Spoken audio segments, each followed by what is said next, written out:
আমার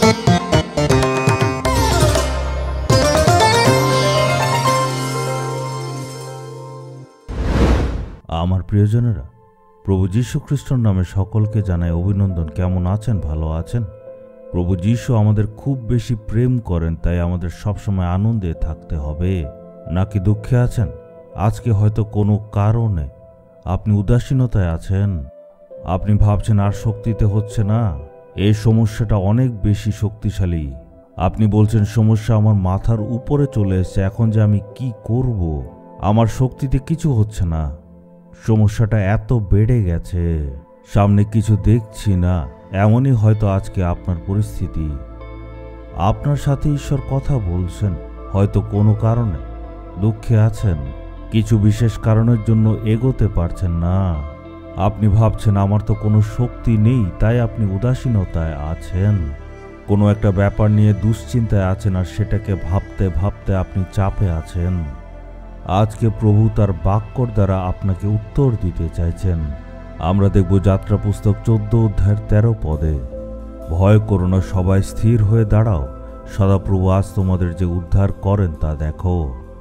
ঈশ্বর বলছেন তুমি ভয় করবে না, আমি তোমায় উদ্ধার করব, সেটা স্থির হয়ে দাঁড়িয়ে দেখো। ইসরায়েলীয়দেরকে মোশে মিশর থেকে বের করেছে, তারা সবাই সেখান থেকে খুব আনন্দের সহিত বের হলো। মনে অনেক আশা নিয়ে আর অনেক উৎসাহ নিয়ে তারা সেখান থেকে বের হলো, কারণ তারা মিশর দেশে 430 বছর ধরে দাসত্বের মধ্যে ছিল। ঈশ্বর তাদেরকে মোশির দ্বারা উদ্ধার করে এনেছেন। আনন্দের সহিত আর মনে অনেক আশা নিয়ে এক নতুন দেশে যাবার জন্য তারা বেরিয়ে আসলো।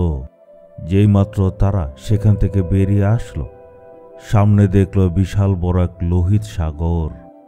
এখন এত বড় সাগর তারা কিভাবে পার হবে, তাই তারা সেখানে শিবির স্থাপন করল। আপনারা তো নিশ্চয় জানেন যে মিশরের রাজা ফেরন পৃথিবীর সবচেয়ে শক্তিশালী সৈন্যদল, যে রথের সৈন্যদলকে রেখেছিল, সেই সৈন্যদলকে দেখে সারা পৃথিবীর সৈন্যরা কেঁপে উঠত। ফেরন ভাবল, আমি ইসরায়েলীয়দের কেন যেতে দিলাম, আবার ফিরিয়ে আনব। যুদ্ধ করে ফিরিয়ে নিয়ে যাবার জন্য আসলো। একদিকে তাদের সামনে ছিল সেই লোহিত সাগর, তাই সামনে এগোতে পারছিল না। বাঁচার উপায় ছিল না, যুদ্ধ তারা করতে পারত না, কারণ ফেরনের সাথে লড়াই করার শক্তি ছিল না। যুদ্ধের ব্যাপারে তারা কিছুই তো জানত না। সামনে সমুদ্র দেখে ভয় পেয়ে গিয়েছিল। ফেরনের সৈন্যদলের সাথে যুদ্ধ করতে তারা পারবে না, অভিজ্ঞতা ছিল না। তারা সামনে যেতে পারছিল না, যুদ্ধও করতে পারবে না। ঠিক সেই সময় ঈশ্বর মোশির সাথে কথা বললেন, মোশি, তুমি লোকদের বলো যুদ্ধ করতে হবে না, কারণ তাদের অভিজ্ঞতাই নেই। আমি তাদের হয়ে যুদ্ধ করব। ঈশ্বর সেটাই বললেন। তোমরা স্থির হও আর দাঁড়িয়ে দাঁড়িয়ে শুধু দেখো, যুদ্ধকে দেখো, দেখো কিভাবে আমি মিশরীদের হারিয়ে তোমাদের বিজয়ী করি। তোমরা শুধু দাঁড়িয়ে দাঁড়িয়ে দেখো, তোমাদের যুদ্ধ করার প্রয়োজন নেই। তারপর যুদ্ধ করে ঈশ্বর তাদেরকে বিজয়ী করলেন। ঈশ্বর তাদেরকে বললেন, যে যুদ্ধ আমি করছি সেটাকে তোমরা শুধু দাঁড়িয়ে দাঁড়িয়ে দেখতে থাকো। ঈশ্বর আজকে আপনাকে বলছেন, হে আমার ছেলে, হে আমার মেয়ে, তোমার যুদ্ধ করার প্রয়োজন নেই। আপনি ভাবছেন ঈশ্বর কি কাজটা পারবে? আমি ভবিষ্যতে কি করব বুঝতে পারছি না। আজকে ঈশ্বর আপনার জন্য যুদ্ধ করার জন্য প্রস্তুত। সব রকম পরিস্থিতি ঈশ্বর ঠিক করে দেবেন আর আপনাকে বিজয়ী করে তুলবেন। যেই মাত্র মিশর দেশের সৈন্যরা এগোতে শুরু করল, ঈশ্বর তার অগ্নিস্তম্ভকে মাঝখানে দাঁড় করিয়ে দিলেন আর সেই লোহিত সাগরকে দুভাগে ভাগ করে দিলেন। উনি বললেন, তোমরা এগো, আমি রাস্তা করে দিয়েছি। একদিকে ঈশ্বর শত্রুদেরকে অগ্নিস্তম্ভ দিয়ে আটকে রাখলেন, আরেকদিকে তাদের জন্য রাস্তা উনি একটা খুললেন। যখন ইসরায়েলের সকল লোকেরা যখন তারা সমুদ্র পার হচ্ছিল, সেই সময় মিশরের সৈন্যদল তাদের পিছু নেওয়া শুরু করে দিল। তারা সবাই ভয় পেয়ে গেল। তারা ভাবছিল কি হবে। ঈশ্বর বলল, চিন্তা করবে না, আমি তোমাদের হয়ে যুদ্ধ করব, তোমরা শুধু দাঁড়িয়ে দাঁড়িয়ে সেই যুদ্ধকে দেখো। সেই দিন সেখানে ঈশ্বর অলৌকিক কাজ একটা করলেন।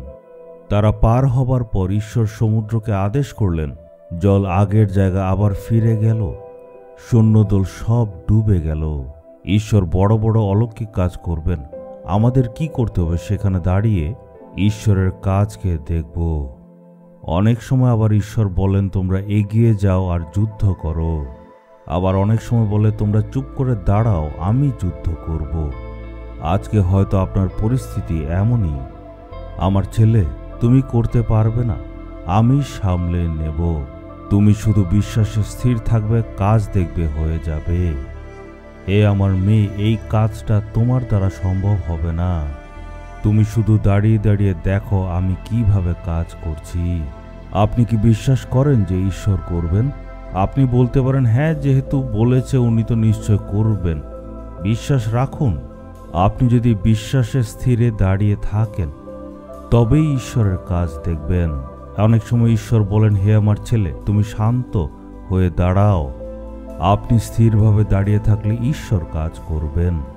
কিন্তু সেই সময় যদি আপনি নিজের শক্তিতে গিয়ে কাজ করতে চেষ্টা করেন, আপনি নিশ্চয় সেখানে হেরে যাবেন।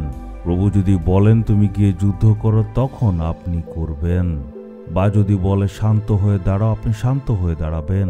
ঈশ্বরের আজ্ঞাকে মানলেই সুরক্ষিত থাকবেন। ঈশ্বর বলছেন তুমি শান্ত হয়ে দাঁড়াও, আমি যুদ্ধ করব। হে প্রভু, আজকে আমি শান্ত হয়ে দাঁড়াবো, আপনি আমার হয়ে যুদ্ধ করে বিজয়ী করুন। প্রভু যিশুর নামে আমেন, আমেন।